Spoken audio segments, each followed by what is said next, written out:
You mentioned Dolly Parton. uh, That's a segue. Listen, I'm not very good at this thing. I'm trying to figure it out. Okay, we both love Dolly Parton. I mean, so you're big into live music. So maybe you can mention why you love Dolly Parton. I definitely would love to I would love to interview her. She's such an icon. She's such I an hope you incredible do. human. What I love about her, and I've really come to love her in recent years, is she's so authentically herself. And she's obviously so talented and so accomplished and this extraordinary woman. But I just feel like she has no conflict within herself as to who she is. She reminds me a lot of my mom in that way. And it's super refreshing and really beautiful to observe um, somebody who's so in the public eye being so fully secure in who they are, what their talent is, and what drives them. So I think she's amazing, and she leads with a lot of like love and positivity. So I think she's very cool. I hope you have a long conversation with Yeah, her. she's like okay. So there's many things to say about her. First, like incredibly great musician, songwriter, performer. Yeah, Also can create an image and yeah. have fun with it. Like have fun being herself, like over the top. It feels that way, right? Yeah. Like she enjoys. After all these years, it feels like she like enjoys what she does. And you also have the sense that if she didn't, she wouldn't do it. That's right. And just an iconic country musician, country music Yeah. singer. Yeah. There's a lot. We've talked about a lot of musicians. Who do you enjoy? You mentioned Adele, seeing her perform, hanging out with her. Yeah, I mean, she's extraordinary. Her voice is unreal.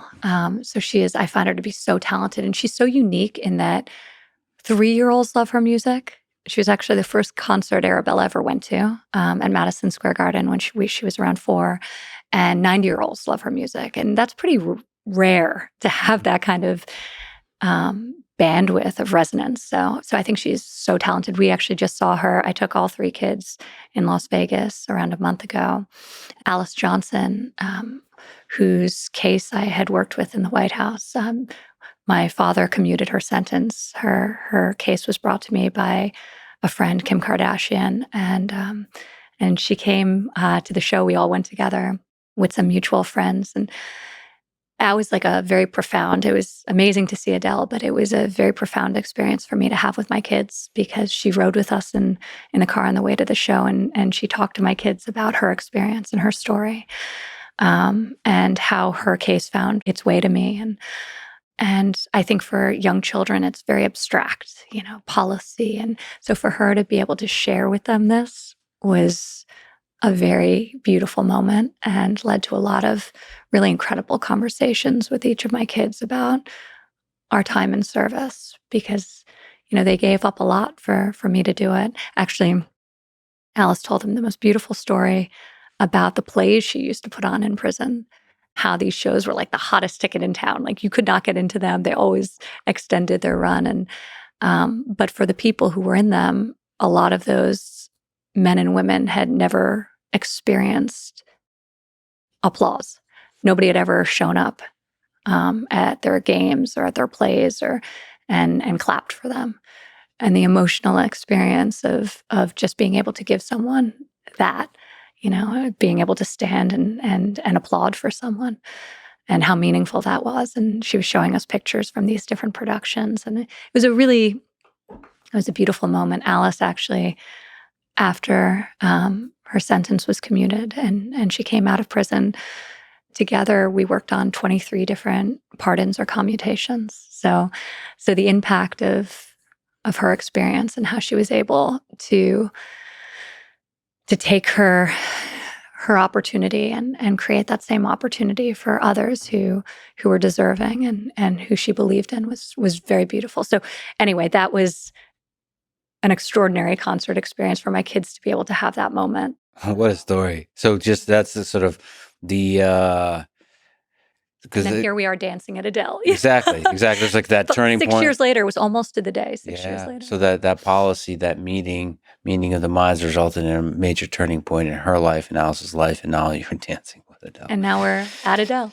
Yeah, I mean, you mentioned also I've seen commutations where it's an opportunity to step in and consider the ways that the justice system does not always work well. Like in cases when it's nonviolent crime and drug offenses, there's a case of a person you mentioned that received a life sentence for selling weed. Yeah.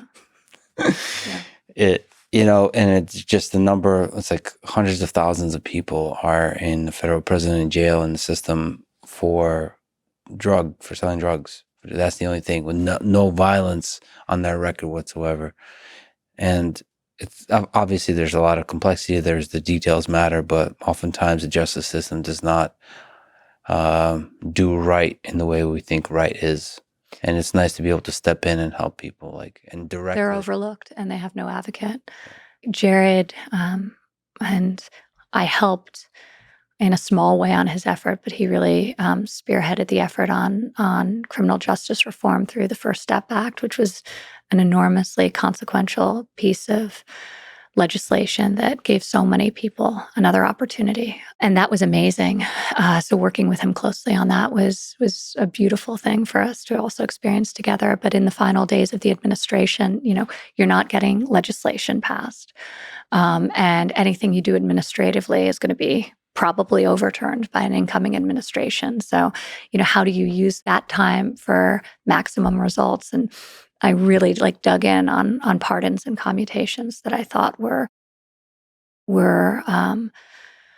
overdue and were worthy. And my last night in Washington, D.C., the gentleman you mentioned, Corvin, I was on the phone with his mother at 12:30 in the morning, telling her that her son would be getting out the next day.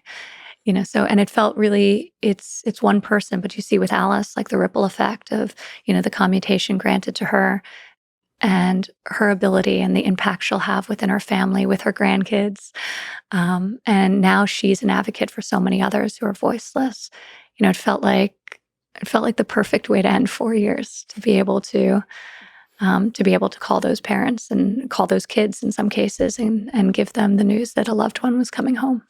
And I just love the cool image of you, Kim Kardashian, and Alice just dancing on an Adele show with the kids. I love it. Well, Kim wasn't at the Adele show, Okay, but got it. She had connected us. It was beautiful. Yeah, it was really beautiful. The way Adele can hold just the badassness she has on stage. Oh yeah. She does heartbreak songs better than anyone. Or no, it's not even heartbreak. What's that genre of song? Rolling in the Deep, a little anger, a little love, a little something, a little attitude, and just one of the greatest voices ever. All that together, just her by herself. Yeah. You can strip it down, and the power of her voice. Yeah. I think about that. One of the things we were talking about, live music, one of the amazing things now is there's so much incredible concert material that's been uploaded to YouTube. Yeah. So sometimes I just sit there and watch these old shows. We both love Stevie Ray Vaughan, watching him perform. You can even find old videos of Django Reinhardt. You got me. I got you. Me, Stevie Ray Vaughan. Texas Flood. We had this moment, which is hilarious, that you said one of the songs you really like of Stevie's is Texas Flood. Well, my bucket list is to learn how to play it. Bucket list. This is a bucket list item. You made me feel so good, because for me, Texas Flood was the first solo on guitar I've ever learned, because for me it was the impossible solo. Yeah. And then I worked really hard to learn it. It's one of the most iconic sort of blues songs, Texas blues songs. And now you made me fall in love with the song again, want to play it out live, or at the very least put it up on YouTube. And because it's so fun to improvise, and when you lose yourself in the song, it truly is a blues song. You can have fun with it. I hope you do that. Throw on a Stevie Ray Vaughan. Regardless, I want you to play it for me. 100%. 100%. But he's amazing, and there's so many great performers that are playing live now. I just saw a Chris Stapleton show. He's an amazing country artist. He's too good. He's so good. That guy is so good.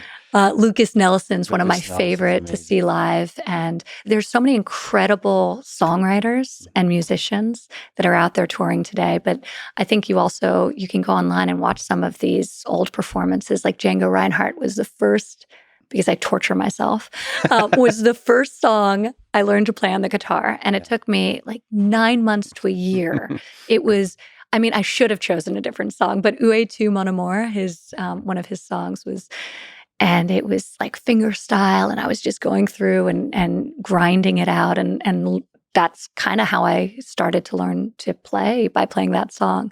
But to see these old videos of him playing, without all his fingers and the skill and the dexterity. One of my favorite live performances is actually, who really influenced Adele, is Aretha Franklin. And she did a version of Amazing Grace. Have you ever seen this video? No. I cry. Look up, it was in LA. It was like the Temple Missionary Baptist Church. Talk about stripped down. She's literally just listen to this.